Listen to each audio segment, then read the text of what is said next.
नमस्कार. मी सर्वप्रथम तत्वज्ञान विभागाचे प्राध्यापक डॉक्टर हरीश नवले यांचे आभार प्रकट करतो.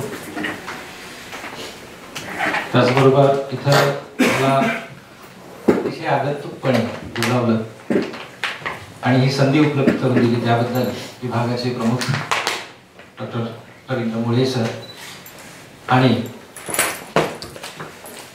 आणखी एक सहकारी आकाश सर आणि आपण सगळे या सगळ्यांचा सुद्धा मी आभार प्रकट करतो. हेमाडे सर वगैरे आहे. हेमाडे अपभ्रंश हे अशा ह्याच्यातच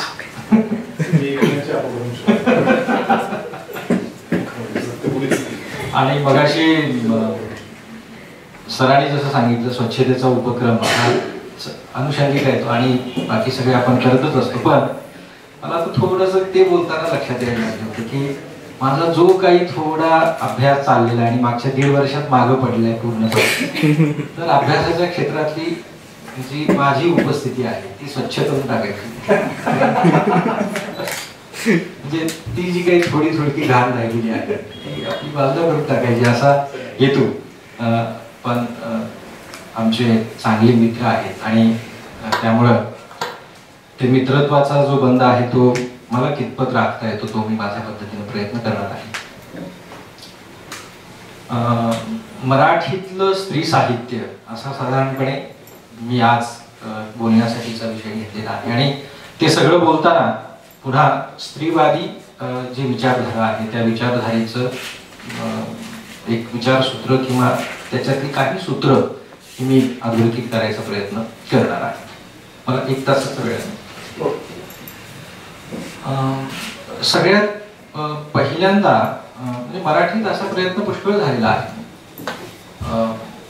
स्त्रियांचं लेखन हे फार पूर्वीपासून सुरुवातीपासून मराठीमध्ये आपल्याला बघायला मिळतं आणि हे जे लेखन आहे हे लेखन वेगवेगळ्या चौकटींमधून लिहिलं गेलेलं आहे असंही आपल्याला बघायला मिळतं. त्याची जी चौकट आहे ती वेगवेगळ्या पद्धतीने आपल्याला सांगता येते. अगदी साध्या भाषेत बोलायचं झालं तर पारंपरिक अशा पातळीवरचं लेखन आपल्याला बघायला मिळतं. वेगवेगळ्या वाद आणि विचारसरण्या ज्या आहेत त्या विचारसरणीच्या अनुषंगाने केलेलं लेखन आपल्याला बघायला मिळतं.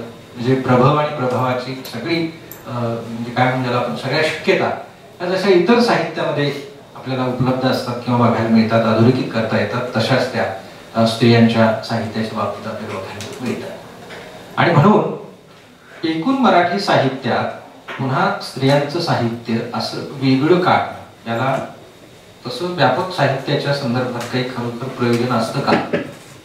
आता हे प्रश्न केवळ याच क्षेत्रातले नाही तर ते इतिहासाच्या क्षेत्रात सुद्धा विचारले जातात. म्हणजे कालखंड का पाडायचे, छोटे छोटे सेगमेंट का करायचे, अशा प्रकारचे प्रश्न उपस्थित होतात आणि त्या प्रश्नांची उलट आणि बाजूला दोन्ही पद्धतीने आपल्याला उत्तरं देता येतात.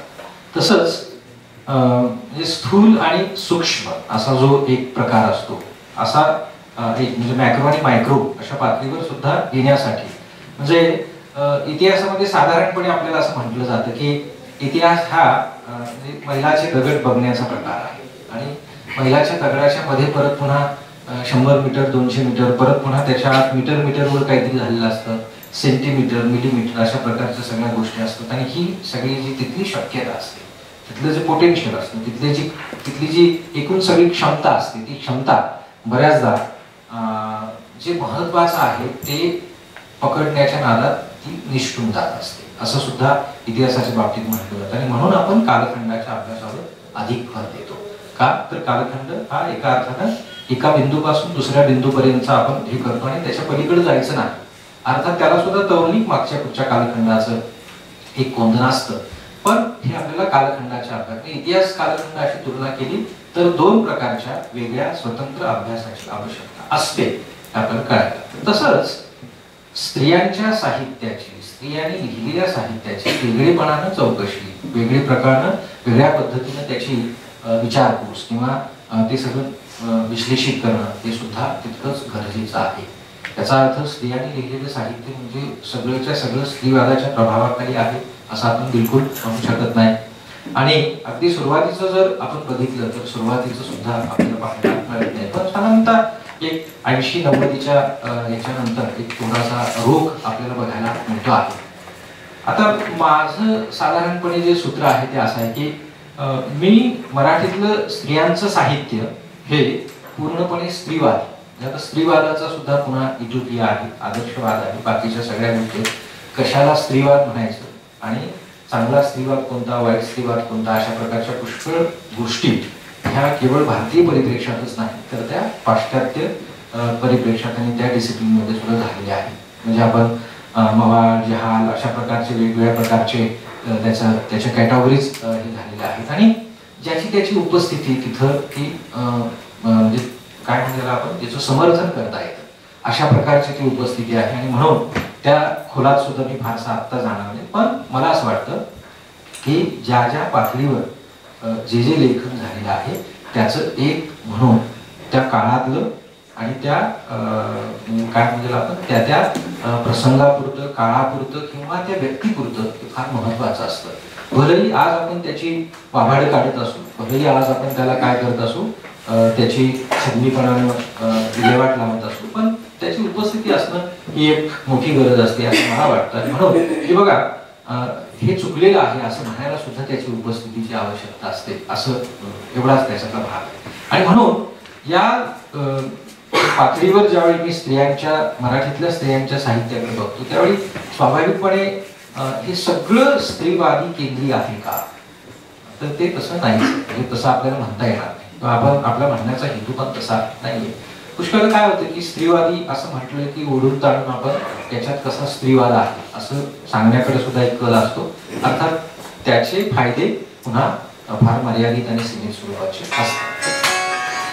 एकूण मराठीची परंपरा जर बघितली, मराठी साहित्याची परंपरा बघितली तर हे जे अधिक आखीव रेखीव अशा पद्धतीचं जे प्रचलन आहे ते 19व्या शतकात अधिक गंभीरपणे होताना आपल्याला बघायला मिळतं. त्याच्या अगोदर सुद्धा म्हणजे मराठीतल्या स्त्रियांचा मागोवा विशेषतः अशा पद्धतीचे काही प्रकल्प आपल्याकडे झालेले आहेत आणि हे प्रकल्प भारतीय स्त्रियांच्या साहित्याचा मागोवा असेल किंवा मराठीतल्या स्त्री साहित्याचा मागोवा असेल, अशा काही भगिनी मंडळींच्या यांच्याकडून अशा प्रकारचे प्रयत्न झालेले आहेत. अर्थात तिथं सुद्धा गमती जमतीचा प्रकार खूप आहे आणि त्या गमती जमती म्हणजे आता अधोरेखित करण्याचं हे ठिकाण नाही, पण त्याच्यात सुद्धा जे निका आहे ते निक कधीतरी आपल्याला बाजूला करावं, म्हणजे ते बाजूला करून त्याचा आपल्याला मार्ग शोधावा लागेल. पण असे प्रयत्न झालेले आहेत आणि असा प्रयत्न होताना आपल्याला असं बघायला मिळतं की जे म्हणजे वेगवेगळे संप्रदाय आपल्याकडे मध्ययुगीन कालखंडामध्ये होते आणि त्या संप्रदायातल्या स्त्रिया ह्या त्या स्पेसमध्ये म्हणजे अगदी मर्यादित स्पेस आहे, म्हणजे बाकीच्या ठिकाणी लोक काहीच करत नाहीत आणि काहीही न करण्याच्या एका कालखंडात किंवा वेगवेगळ्या इतिहासाने वेगवेगळ्या प्रकारची नावं या कालखंडाला दिलेली आहेत, पण अशा काळात सुद्धा ह्या स्त्रिया लिहित आहेत आणि हे लिहिणं मला असं वाटतं की स्त्रीच्या दृष्टीनं एकूण स्त्रीची पुढची जी वाटचाल आहे म्हणजे आता 20व्या शतकात, 19व्या शतकात आणि 21व्या शतकात आपण जी थोडीफार अधोरेखित करू पाहतोय, तर मला असं वाटतं की ते त्यांचं जे नातं आहे, ती जी त्यांची कृती आहे ती कृती फार महत्वाची आहे. आणि म्हणून भगदंबा असेल, मुक्ताबाई असेल किंवा ह्या सगळ्या मंडळी ह्यांनी जे केलेलं आहे म्हणजे त्यांना काही तो प्राप्तकाल जो आहे तो काही फार चांगला नव्हता आणि तरी सुद्धा म्हणजे जिथं काहीही करण्याचा अधिकार नाही अशा ठिकाणी लिहिणं आणि बोलणं किंवा रचना करणं हे मोठं काम आहे. आणि म्हणून मला असं वाटतं की अशा प्रकारचा इतिहास आपल्याला सांगता येऊ शकतो. ही झाली साधारणतः 19व्या शतकाच्या अगोदरची गोष्ट. 19व्या शतकात बऱ्यापैकी हे जे प्रस्थ आहे ते प्रस्थ आपल्याला बघायला मिळतं. स्त्रिया विचार करतायत, अर्थात त्याला पुरुषांचं एक मोठं पाठबळ आपल्याला बघायला मिळतं, पण हे पुरुष सुद्धा आता बघा आपल्याला असं बघायला मिळतं की साधारणतः 19व्या शतकाचा जर प्रकल्प आपण बघितला तर मला नेहमी त्या म्हणजे हाबरमास यांचीच आठवण होते. ते असं म्हणतात की आधुनिकतेचा प्रकल्प अपूर्ण आहे अजूनही आणि आपण उत्तर आधुनिकता वगैरे अशा प्रकारच्या गोष्टी करायला लागलो. तसंच भारतीय परिप्रेक्षात किंवा विशेषतः महाराष्ट्राच्या परिप्रेक्षात आपल्याला असं म्हणता येतं की आपल्याकडे 19व्या शतकाचा प्रकल्प सुद्धा अपूर्ण आहे तो, आणि तरी सुद्धा आपण 20व्या शतकात 19व्या शतकात अशा प्रकारच्या वर्णना करतो आहोत. म्हणून मला असं वाटतं की अजूनही पुढची किमान 2 वर्ष 2 शतकं ही 19व्या शतकाच्या रसदीतून किंवा त्या ह्याच्यातून आपल्याला घेऊन पुढे जाण्याची गरज आहे. आणि ती 2-3 शतकं आपण का म्हणतो तर आपली एकूण मानसिकता आणि मनोवृत्ती जी आहे ती याला कारणीभूत आहे. तर खरं तर बदलायचं झालं तर आपण फार क्षणार्धात बदलू शकतो, पण बदलण्याची आपली जी गती आहे ती जर लक्षात घेतली तर पुढची 200-300 वर्ष आपल्याला हा 19व्या शतकाचा प्रकल्प सुद्धा खूप महत्वाचा आणि तो वेगवेगळ्या पद्धतीने पुढे नेला पाहिजे. आणि म्हणून 19व्या शतकात विशेषतः म्हणजे याच्यात परत पुन्हा म्हणजे स्त्रियांच्याच पातळीवर जेवढे आपण बघायला लागतो, म्हणजे साधारणतः 1974-75 साल येऊन विशेष रूपाने काही स्त्रियांच्या बाबतीत विचार करेपर्यंत स्त्रियांनी लिहिलेल्या साहित्याची अवस्था किंवा त्याच्याकडे बघण्याचा दृष्टिकोन काय होता तर तो पुरुषांच्या अंमलाखाली, पुरुषांच्या छत्राखाली असंच आपल्याला बघायला मिळतं. म्हणजे जिथं आणि परत पुन्हा तिथं महात्मा फुलेंचीच वासनात लावलेली होती. महात्मा फुले जर आपण म्हणजे काय म्हणायला आपण त्यांना स्थानी आणि अनुलेखानं पाहिलेलं होतं, तिथं स्त्रियांच्या बाबतीत तर आणखी फार मोठीच हे होती. आणि म्हणून मग आपण आता ठीक आहे, जी काही परिस्थिती होती 1990-95 मला वाटते, मला 1996-98-2000च्या दरम्यान पुरवणी जोडेपर्यंत महात्मा फुले आपल्या इतिहासाच्या ह्याच्यात नव्हते. आणि तोपर्यंत म्हणजे 74-75ला जागतिक पातळीवर काहीतरी होतं, 74ला ती परिषद होते आणि 75ला पुढचं दशक जाहीर होतं आणि त्याचा काही एक परिणाम मराठीत व्हायला लागला, अशा प्रकारची एक मांडणी आपल्याकडे केली जाते. पण ते सगळ्याच्या सगळं आपल्याला खरं आहे असं काही म्हणता येत नाही, अशा प्रकारच्या आपल्याला पुरावे देता येत नाही. पण तरी सुद्धा जे प्रयत्न होत आहेत, उदाहरणार्थ म्हणजे एक प्रयत्न जरी घेतला, म्हणजे आता मला काही सगळं तुम्हाला विस्ताराने सांगता येणार नाही, पण एक धागा मला असा पकडायचा होता की समजा आताच्या मराठी साहित्यात स्त्रिया ज्या पद्धतीने लिहू पाहत आहेत ते लिहिताना त्यांच्या समोर ताराबाई शिंदे हिचा आदर्श किंवा त्या लेखनातली जी धग आहे किंवा तिच्या लेखनातली जी उर्मी आहे किंवा तिच्या लेखनातला जो एक काय म्हणूया आपण एक जो उद्वेग आहे तो आता किमान अंशी यायला पाहिजे, तो तरी पूर्णत्वाने येऊन पाहतोय का तर आपल्याला बघायला मिळत नाही. तो सुद्धा आपल्याला बघायला मिळत नाही. म्हणजे ज्या सडेतोड पातळीवर म्हणजे तिचं छोटंसं टेक्स्ट जरी आपण लक्षात घेतलं तरी ती ज्या म्हणजे उद्वेगाने ह्यानं लिहिते आहे, म्हणजे वेगवेगळ्या अर्थानं, पण ज्या म्हणजे काय म्हणजे आपण हे सगळं चिरफाडून काढलं पाहिजे. म्हणजे ह्याची काही म्हणजे ह्याची वासनात लावणं ज्याला आपण म्हणतो अशा पातळीवर ती जी बोलू पाहते किंवा बोललेली आहे तिचा काही अंश आपल्याकडे थोडा पाकडत राहिला, पण त्या पातळीवर जाणं हे म्हणजे अजूनही आपल्याकडे व्हायला पाहिजे. ते जसं व्हायला पाहिजे तसं ते झालेलं दिसत नाही. आता ह्याच्यात काय आहे म्हणजे मला नेहमी असं वाटतं की हे एक प्रकारचं राजकारण असतं असं मी नेहमी मानत असतो की म्हणजे असे प्रयत्न आपल्याकडे मराठीत खूप होतात की चळवळीतला एखादा माणूस लिहायला लागलेला आहे तर त्याला एखादा जो प्रस्थापित असतो तो लगेच प्रस्तावना आणि आपण सुद्धा चळवळीतले म्हणून त्याचीच प्रस्तावना घेतला जात असतो. तर हे प्रस्तावना लिहिण्याचं जे कसब आहे तर ते कसब आपल्याकडे अजूनही सुरूच आहे आणि त्यामुळं प्रस्तावनांमध्ये मारणं, प्रस्तावनांच्या ह्याच्यात मारणं अशा प्रकारच्या पुष्कळ प्रकारच्या गोष्टी त्या आपल्याकडे सातत्यानं होत असतात. आणि म्हणून चळवळी असतील, विशिष्ट दबलेल्या अलक्षित अशा वर्गाचं लिहिणं असेल, बोलणं असेल तर त्याला काहीतरी आमुख जोडलं पाहिजे, त्याला काहीतरी प्रिफेस जोडली पाहिजे. अशी जी एक आपलीच आपल्याला स्वतःला कमकुवत आणि अनुलेखानं किंवा आपलं स्वतःचं सेल्फ फॅशनिंग करण्याची जी तिचा अभाव आपल्याकडे आहे तो अभाव मला असं वाटतं की या सगळ्या गोष्टींना आणखी एकदा थोडंसं मागं ढकलत असतो आणि त्याच्यात स्त्रियांचं साहित्य सुद्धा फार काही वेगळं आहे असं आपल्याला बघायला मिळत नाही. आणि म्हणून ज्यावेळी मराठीतल्या स्त्रियांचं लेखन असं आपण बघायला बघतो त्यावेळी साधारणपणे एक असं आपल्याला बघायला मिळेल की म्हणजे मला ताराबाई शिंदे का महत्वाची वाटते तर पुरुषांनी 19व्या शतकात खूप आदर्श असं लिहिलेलं पण आहे, म्हणजे असं असावं तसं असावं वगैरे. पण भल्या आपल्याकडे बोलकी सुधारण नावाची जी टर्म पॉइंट झाली ती त्याच्यामुळे झाली आहे 19व्या शतकामध्ये की बोलतायत खूप पण करण्यात म्हणजे प्रत्यक्ष करायची वेळ ज्यावेळी येते किंवा त्याचं ऍप्लिकेशन करायची वेळ ज्यावेळी येते त्यावेळी ते उघडे पडतायत असे पुष्कळ पुरुष आणि जे अगदी सिंहाच्या छातीनं आरोळ्या ठोकणारे पुरुष सुद्धा तिथं काय व्हायला लागलेले आहे. ज्यावेळी ऍप्लिकेशनच्या पातळीवर आपण यायला लागतो त्यावेळी ते हातबल होताना आपल्याला बघायला मिळतात. आणि अशा वेळी म्हणजे असा ज्यावेळी सीन किंवा अशा प्रकारची म्हणजे असं दृश्य ज्यावेळी 19व्या शतकाच्या महाराष्ट्राच्या वैचारिक रंगभूमीवर तुम्हाला बघायला मिळतं, त्यावेळी एखाद दुसरी स्त्री आपली भूमिका अतिशय खूबीनं निभावते आहे. आणि म्हणून ताराबाई शिंदे मला आजच्या दृष्टीने अतिशय म्हणजे ज्याला आपण काय म्हणू समर्पक आणि कंटेम्पररी वाटते, आणि तोच खरं म्हणजे स्त्रीच्या ह्याच्यापुढचा आदर्श पाहिजे. आता तुम्ही थोडंसं सोशल मीडियावर जर आलात आणि सोशल मीडियावरची एखादी कविता तुम्ही जर बघितली, तर ती कविता वाचल्यानंतर मला असं वाटतं की अरे नाही, हे काहीतरी असं एक रूप आहे आणि इथं काहीतरी आपल्याला बघायला मिळतं.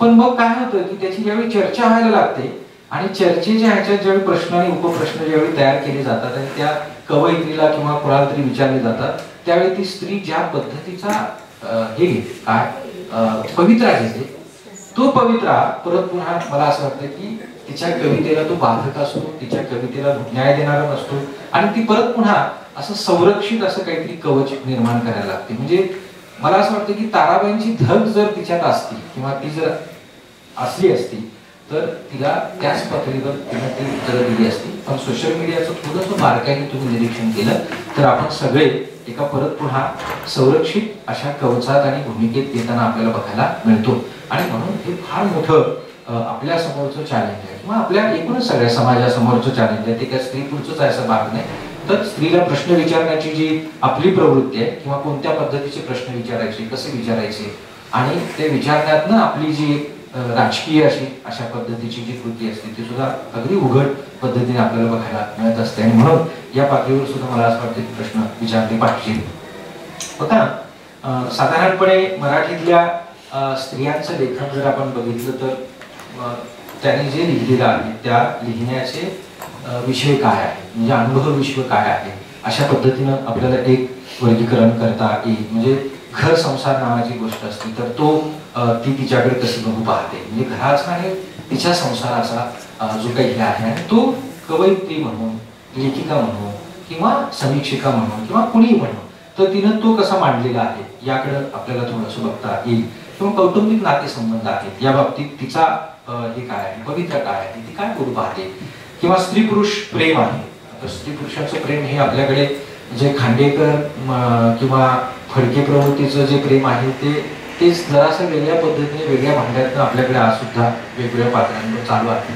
आणि जे काही वेगळे लिहू पाहतात त्यांना आपण लगेच खड्यासारखे बाजूला करतो. म्हणजे भाऊपाध्ये आपल्याला अगदी खड्यासारखे पोचायला लागतं. त्याचं कारण काय, तर भाऊपाध्ये हे काहीतरी मसालादार लिहित आहेत असं काहीतरी आपल्या समीक्षकांची आणि इतिहासकारांची काय होते भलतीच अशी दृष्टी त्याच्याकडे बघायला मिळते. आणि जे अगदी सोफिस्टिकेटेड आहे, जे एकदम गालीच्या असं भरून वगैरे दिलेलं आहे, जसं मसाला पान असतं तसं, आणि ते जर दिलं तर ते आपल्याला फार आवडतं. वास्तवाचे त्याला पदर नसले तरी चालते. आणि म्हणून आपल्याकडे बघा एक अशी तुलना जरी केली, मला स्त्रीचं उपस्थित असणं का महत्वाचं, म्हणजे ही एकीकडे थोडीशी नकारात्मक निगेटिव्ह अशी सगळी आणि पुरुषाच्या प्रभावाची मांडणी करून देखील स्त्रीची उपस्थिती असणं मराठी साहित्यात, आणि तिनं काय प्रकार म्हणजे कोणत्या प्रकारचे बदल हे मराठी साहित्याला घडवू पाहिलेले आहेत आणि तो रेटा तिनं दिलेला आहे. असं साधं एक सॅम्पल आपल्याला घ्यायचं झालं तर तुम्हाला साधारणतः 1920, 30, 35, 40च्या दरम्यान जर आपण मराठी साहित्यात गेलो तर आपल्याला असं बघायला मिळतं की जिथं फडके खांडेकरी प्रवृत्तीचा नायक आणि नायिका म्हणजे या पद्धतीची काही एक चर्चा मला असं वाटतं की अस्तित्ववाद आणि मराठी कादंबरीच्या संदर्भात रेखासाने केलेली आहे. आणि तोच थोडासा धागा जर आपल्याला पकडून बघायचं म्हटलं तर म्हणजे पुरुषाच्या कादंबरीत किंवा कथेत येणारी जी नायिका आहे तिचे दात हे शुभ्र कळ्यासारखे असतात किंवा बाण म्हणजे भुवया ज्या असतात त्या तीक्ष्ण बाणासारख्या असतात, म्हणजे बाण मोगरा वगैरे वगैरे वस्तुस्थिती फार विचित्र असते असं आपल्याला बघा. म्हणजे आपल्या कुणाचे दात घेतले तर ते एका विशिष्ट काळानंतर म्हणजे दिवसभराचा कालखंड जरी घेतला तरी त्याची अवस्था काय असते हे आपल्या सगळ्यांना माहिती आहे. आणि दंतक वैद्यशास्त्र जे आहे ते काय कशा पद्धतीने सांगतात तरी सुद्धा स्त्रीला ज्या पद्धतीने रंगवलं जातं आणि ही जी एक म्हणजे काय म्हणतो आपण म्हणजे हे जे प्रॉडक्ट म्हणून जे पेश करणं असतं तो त्याच्यातला जो स्त्री म्हणजे स्त्रीला दुय्यम लेखण्याचा किंवा स्त्रीला प्रॉडक्ट म्हणून पेश करण्याचा किंवा एकूणच पुरुष सत्ताक अशी जी मानसिकता असते त्याच्यात हिचं स्थान कवडी मोलाचं आहे. अशा ह्याचा जो एक म्हणजे परंपरेतला आणि याचा भाग म्हणून जो आपल्याकडे आलेला असतो, तर त्या सगळ्या पार्श्वभूमीवर म्हणजे यांचं विभागरी शिरूरकर असतील किंवा ज्या काही अतिशय गंभीरपणे लिहिणाऱ्या स्त्रिया आहेत आणि त्या स्त्रियांच्या म्हणजे बघा एक गमतीदार म्हणजे कसं आहे की पुरुषांच्या कादंबरीमध्ये येणारी नायिका ही नेहमी BA मराठी किंवा MA मराठी करताना आपल्याला बघायला म्हणजे ती हे नाही काय म्हणजे तिला इंजिनियर होता येत नाही, तिला डॉक्टर होता येत नाही, ती वकील होऊ शकत नाही आणि 20 ते 40-45च्या दरम्यानच्या नायिका ह्या आपल्याला अशाच बघायला मिळतात की आणि म्हणजे बघा म्हणजे काय जातंय म्हणजे लेखकाचं काय जातंय की तिला इंजिनिअरिंग करायला त्याला काही पैसे भरायचे नाही किंवा काही करायचं नाही. अर्थात याचा एक वेगळा डिबेट आहे परत पुन्हा की आदर्श इथिओपिया हा सुद्धा किती उपकारक असतो आणि किती तो घातक सुद्धा असतो, या बाबतीवर सुद्धा याची चर्चा होऊ शकते. पण तरी सुद्धा म्हणजे मोजकी काही उदाहरणं त्या काळात नसतील का, म्हणजे असली पाहिजे होती. आणि ह्या सगळ्यांचं जर आपण बघायला म्हणजे या संदर्भातल्या काही मुलाखती आपण जरूर वाचल्या पाहिजे. उदाहरणार्थ म्हणजे मला असं वाटतं की गीता साने आणि या म्हणजे पुस्तक मला खडपेकरांचं विनया खडपेकरांचं 4-5 खंडांमधलं ते परत पुन्हा आहे आणि त्याच्यात गीता सानेला काही प्रश्न विचारलेले आहेत आणि ते फार म्हणजे अगदी भन्नाट अशा पातळीवरचे आहेत आणि खूप मनापासून आणि गंभीरपणे विचार करण्याच्या पातळीवरचे सुद्धा आहे. त्यांना एक प्रश्न असा विचारला होता की तुमची एक कथा आहे, त्या कथेमध्ये तुम्हाला खरं म्हणजे घटस्फोट घेता यावा किंवा घटस्फोट घेतला पाहिजे असं तुम्हाला खरं म्हणजे सुचवता आलं असतं, पण तुम्ही ते सुचवलेलं नाही. म्हणजे तुमची एकूण सगळी जडणघडण, तुमची विचारसरणी, तुमची मांडणी ही खरं म्हणजे इतकी झाल आहे. म्हणजे तुमचं कसं जमलं काय वगैरे वगैरे. आपल्याकडे ते माहित आहे की नोंदणी पद्धतीचा विवाह आणि बाकीचा विवाह अशी आपल्याकडची पद्धत आहे. बाकीच्या विवाहात कसं असतं की डिपेंडन्सी जास्त असते आणि त्याच्यात परत पुन्हा विभक्त होण्याच्या प्रक्रिया फार किचकट वगैरे असतात. पण नोंदणी पद्धतीच्या विवाहामध्ये साधारणपणे आपल्याला विभक्त म्हणजे त्याच्यात ते गर्भितच आहे. नोंदणी पद्धतीमध्ये आपलं पटत नाही तर आपल्याला विभक्त होता आलं पाहिजे असं त्याच्यात गर्भित सूत्र असतं. अशा पातळीवर काही प्रश्न उपस्थित केले गेलेले आहेत आणि ते प्रश्न उपस्थित करताना त्यांना त्या कथेचा दाखला देऊन त्यांना असं विचारलेलं आहे की तुमच्या कथेत अशा पद्धतीचा उपाय का सुचवला गेलेला नव्हता. आणि त्यावेळी त्याला असं उत्तर दिलं. मुळात कसं आहे की गीता साने ह्या मध्य प्रदेशमध्ये राहत होत्या, त्यामुळे मराठी प्रदेशापासून लांबचं एक भौगोलिक अंतर आहे हे आपण लक्षात घेतलं पाहिजे.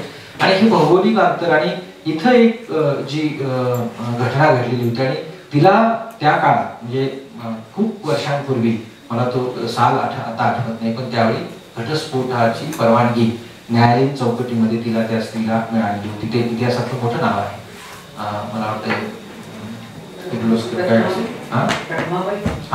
येस. तर तो संदर्भ देत त्याला विचारलेलं होतं आणि मग त्याने ते उत्तर असं दिलेलं की एक तर भौगोलिक अंतर माझं जास्त आहे आणि खोटं लिहायचं नाही. मला त्याच्यात ती लाईन फार महत्वाची वाटते. म्हणजे माझ्या कानावर जे आलेलं नाही ते मी आदर्शवादाच्या याच्यात मी ते लिहावं असं सुद्धा मला वाटलं नाही. पण त्याच्यापेक्षा आत्ता स्त्री काय आहे जे तिला तिची दुःख ती अधिकाधिक पातळीवर जर मला मांडता आली तर ती मी मांडण्याचा प्रयत्न माझ्या ह्याच्यातून करेन असं वगैरे विचार. अर्थात साहित्याच्या प्रश्न अनुषंगाने विचारलेला तो प्रश्न आहे. त्या पुस्तकाची निर्मिती सुद्धा केवळ साहित्य केंद्रित आहे. तर एकूणच स्त्री असणं काय असतं या संदर्भात 4 मोठ्या स्त्रियांना काही प्रश्न विचारले तर त्या प्रश्नांची उत्तर देताना एक मराठीतलं म्हणून महाराष्ट्रातलं म्हणून एक स्त्री भावविश्व आणि त्याच्यातली जी एक विचारांची जी धग आहे ती आपल्याला बघायला मिळते. आणि मग विवाहाचा भाग आहे. मी मगाशी म्हणून काय की स्त्री पुरुष नातेसंबंध किंवा विवाहाचा म्हणजे ही जी आशयसूत्र आहे की हे जे अनुभव विश्व स्त्रियांच्या ह्याच्यात येतं तर याला ह्या कशा सामोरे जातात. तर पुष्कळ वेळेला मला असं वाटतं की म्हणजे शापित राहणं किंवा अंकित राहणं अशा प्रकारची गोष्ट जी आहे ती मराठी साहित्यामध्ये आपल्याला बघायला मिळते.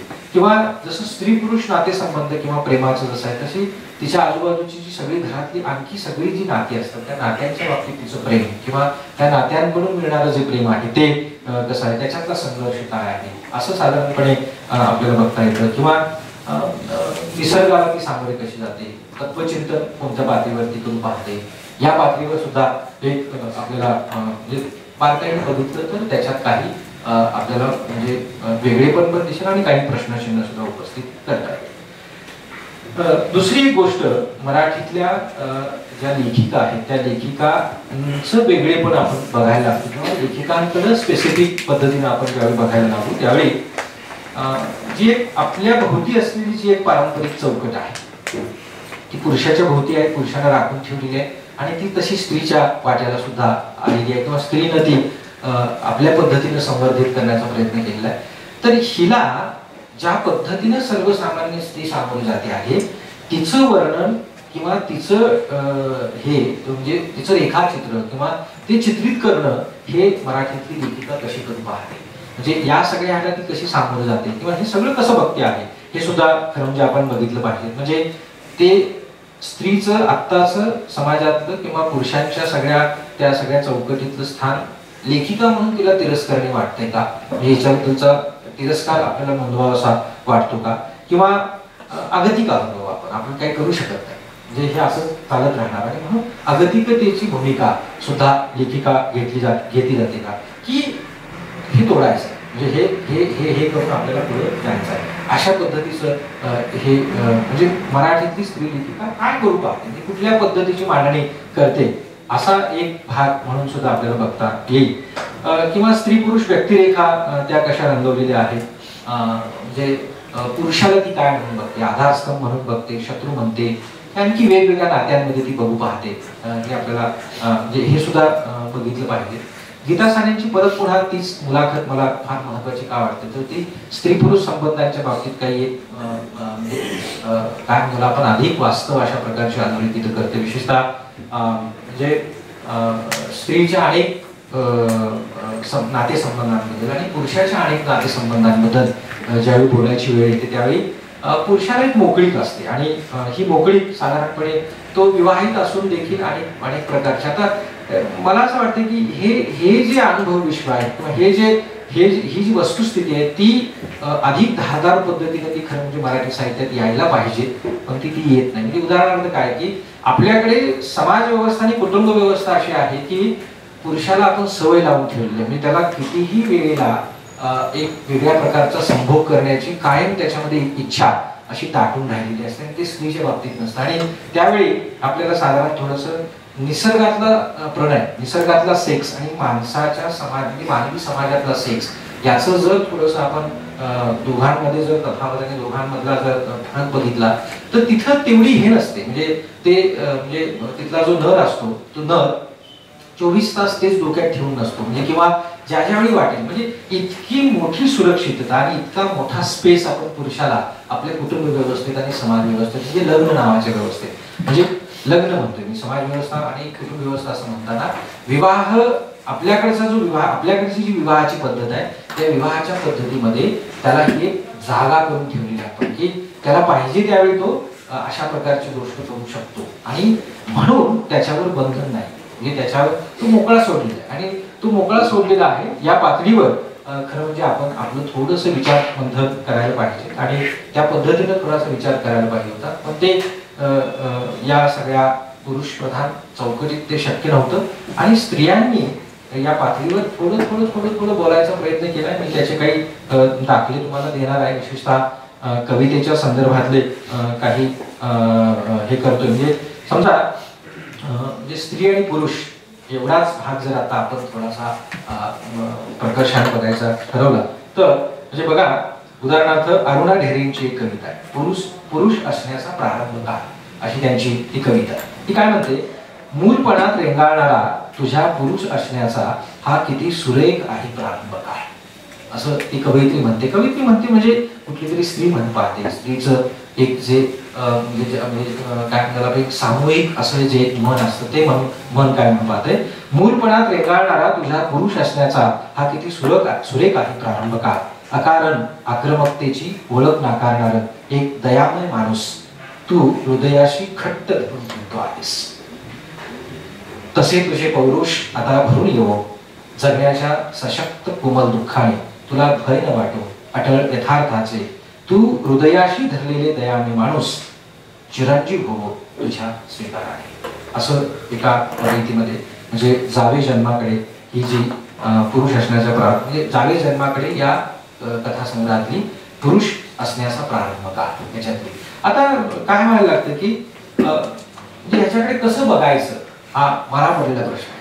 म्हणजे आता या काळात ही कविता लिहिली जाते आणि काही समीक्षक किंवा काही इंटरप्रिटर काय म्हणतात त्याच्या पद्धतीने काय बघतात की माणूसपणाच्या दिशेने चाललेली ही स्त्रीने लिहिलेली कविता आहे असं काही जण त्याचं इंटरप्रिटेशन करून पाहतात.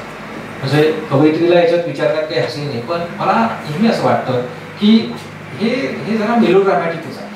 म्हणजे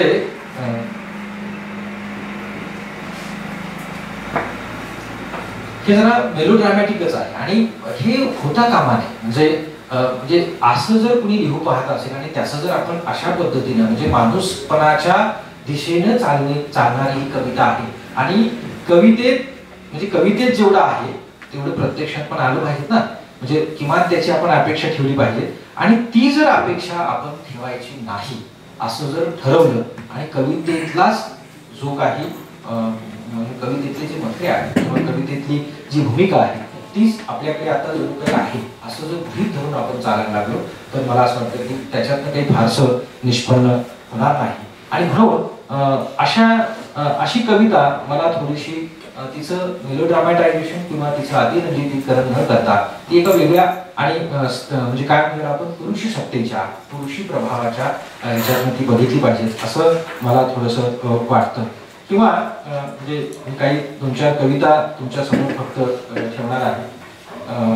उदाहरणार्थ म्हणजे आपल्याकडे भरपूर चांगल्या अंजली कुलकर्णी नावाची कवयित्री तुम्हाला माहिती आहे. मी एक स्त्री जातीय अस्वस्थ आत्मा.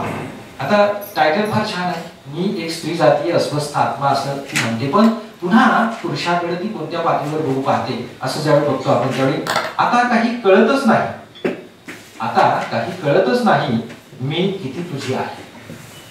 कोणत्या अनाकलनीय धाग्याने स्वतंत्रपणे कोशबद्ध होत आहोत आपण एकाच छपराखाली एकाच शैलीवर असं त्यांचं ही एक स्त्री जातीय अस्वस्थ आत्मा.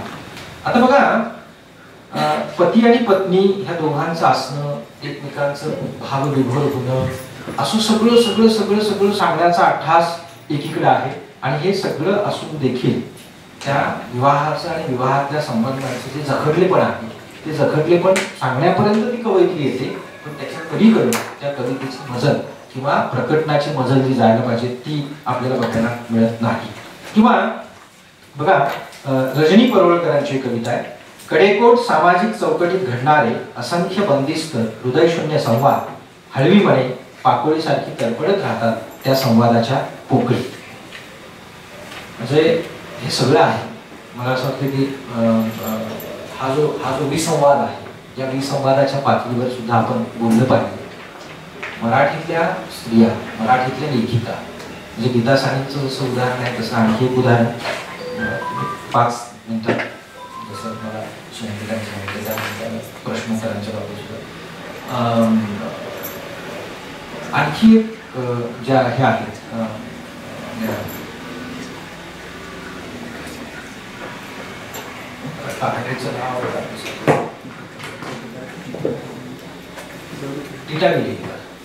रीटा वेलिंगकर नावाची कादंबरी जी आपण शांता गोखलेंची. तर रीटा वेलिंगकर ह्याच्यातली जी लाईन आहे म्हणजे ती मला असं वाटतं की तो एक टप्पा होता आणि शांता गोखलेंनी त्या कादंबरीत चित्रित केलेला तो टप्पा खरं म्हणजे एक भक्कम टप्पा आहे. म्हणजे मराठी वाङ्मयाचं मराठीतल्या साहित्याचं आणि विशेषतः स्त्रियांच्या साहित्याचं जर इतिहासाच्या दृष्टीनेच आकलन करायचं ठरवलं तर तो एक टप्पा आहे आणि त्या टप्प्यापर्यंत मला असं वाटतं की एक विकासक्रम मराठीतल्या स्त्रियांच्या लेखनावर तो साधलेला होता. आता त्याच्यानंतर त्याच्या पलीकडं खरं म्हणजे जायला पाहिजे. आपण वेगवेगळ्या कंगोऱ्याच्या आधारे म्हणजे जात असेल धर्म असेल किंवा या सगळ्या पातळीवर आपण फार म्हणजे अधिक संवेदनशील झालेलो आहोत आणि या संवेदनशीलतेची अनेक प्रकारची टोकं आता आपल्या विचारांच्या ह्याच्यात सुद्धा आपल्याला बघायला मिळतात. पण ही टोकं दुर्दैवानं मराठीतल्या स्त्रियांच्या लेखनात आपल्याला फारसे बघायला मिळत नाही.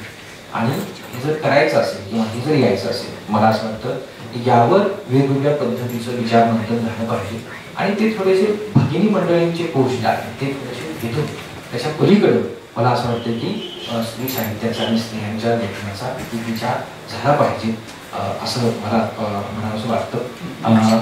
रीटा वेलिंग्टन मध्ये त्याच्यातला जो तो पुरुष आहे, तो पुरुष वेगवेगळ्या पातळ्यांवर उघडा पडतो आणि एकीकडे त्याचं उघडं पडत जाणं आहे आणि दुसरीकडे नायिका म्हणून ती जी आहे ती नायिका अर्थात तिचा शेवट आणि त्या शेवटाला तिनं जे स्वीकारलेलं आहे म्हणजे खरं म्हणजे त्याला जाब विचारला पाहिजे, त्याची कचाटी धरली पाहिजे असं थोडीशी संस्कृती भाषा वापरतो मी, पण मला माफ करा, पण असं काहीतरी करता आलं पाहिजे आपल्याला.